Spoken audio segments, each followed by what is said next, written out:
Have you ever felt, really felt, like you were totally the wrong person for the job? You know, that sinking feeling that you are just not qualified for what's in front of you? Well, today we're jumping into a story from the Bible that hits that feeling head on. We're going to be in Exodus, starting in chapter 2, to see how God hears us when we're suffering and how he calls the most ordinary people to do the most extraordinary things. All right, let's get into it. So just imagine for a second.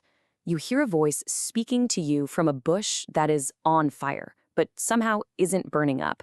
And these are the first words you hear. This command God gives to Moses, well, it sets the stage for everything that's about to happen. It's all about reverence, about awe, and it's where this incredible story really kicks into high gear.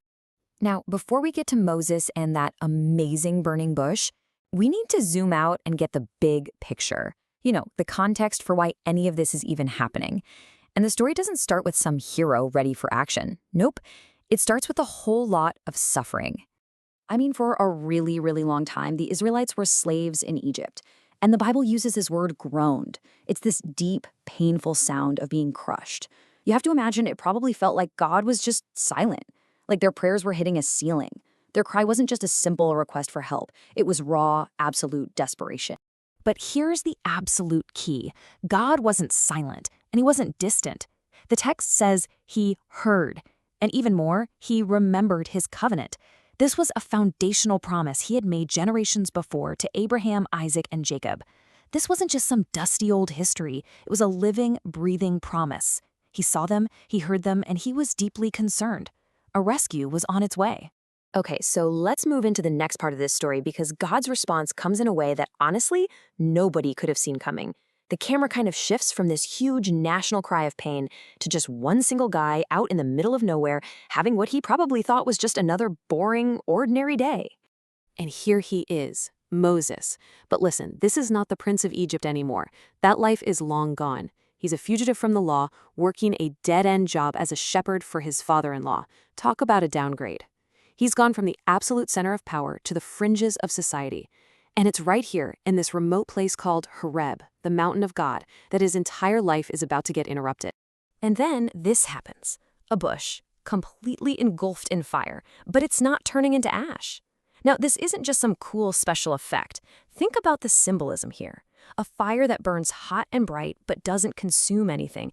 That's a perfect picture of God himself, a being of incredible power, purity, and life, totally self-sustaining and holy.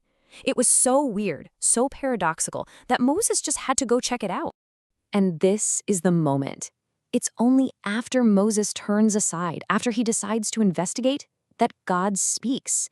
He doesn't just whisper. He calls him by name. Twice. Moses, Moses, making it super personal and urgent. And Moses' answer? It's so simple, but it means everything. Here I am. That's not just, I'm over here. It's a statement of availability. It says, I'm present, I'm listening. What's next? So, what are we supposed to take away from this wild encounter? Well, the first huge lesson is all about the grounds Moses was standing on, and more importantly, the kind of God he was finally meeting. So what in the world does holy ground even mean? It's not like the dirt itself was suddenly magical. The ground was holy for one reason and one reason only, because the perfect, pure, all-powerful God was there. His presence is what transforms the ordinary into the sacred. It's this incredible picture that shows us God is completely different, totally set apart from everything he created. And when we encounter him, it demands our full attention, our reverence, and our awe. Okay, so what does this look like for you and me today? The story actually gives us a pretty clear roadmap. First, we've got to approach God with that same humility Moses showed. You know, taking off our sandals, symbolically speaking. Second, we have to be intentional about setting aside all the noise and distractions when we want to spend time with him. And last, we always have to remember that even when God feels like a close friend, he is still holy. And that fact should always inspire a little bit of awe in us. Now, this second lesson is just as powerful. And honestly, it's so encouraging. It's all about the kind of person God calls. You know, he didn't pick a king or a four-star general. He chose a shepherd with a pretty messy past. A guy who probably thought his best days were long, long behind him. This right here might just be the most relatable moment in the whole story.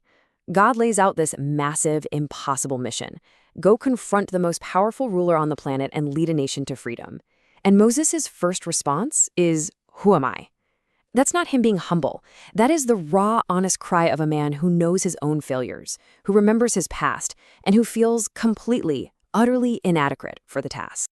And this comparison just lays it all out perfectly. Moses asks a question about his identity. Who am I? But notice, God doesn't answer by boosting his ego or listing his qualifications. He doesn't say, "Well, Moses, you grew up in the palace." No, God totally reframes the entire conversation. The answer to "who am I" isn't about Moses at all. It's God's promise, "I will be with you." God's presence is the only qualification that was ever going to matter. So for us, the takeaway is crystal clear. We have to learn to trust in His presence with us way more than we trust in our own skills or talents. It's about having the courage to say, "Here I am," even when we're shaking in our boots. Because let's be real, God doesn't need perfect people for His plans. He's just looking for willing hearts that He can work through. All right, we've seen the terrible situation, the incredible encounter, and the powerful lessons. So now what? Well, now the story of Moses turns the spotlight back on us and asks us to think about our own lives.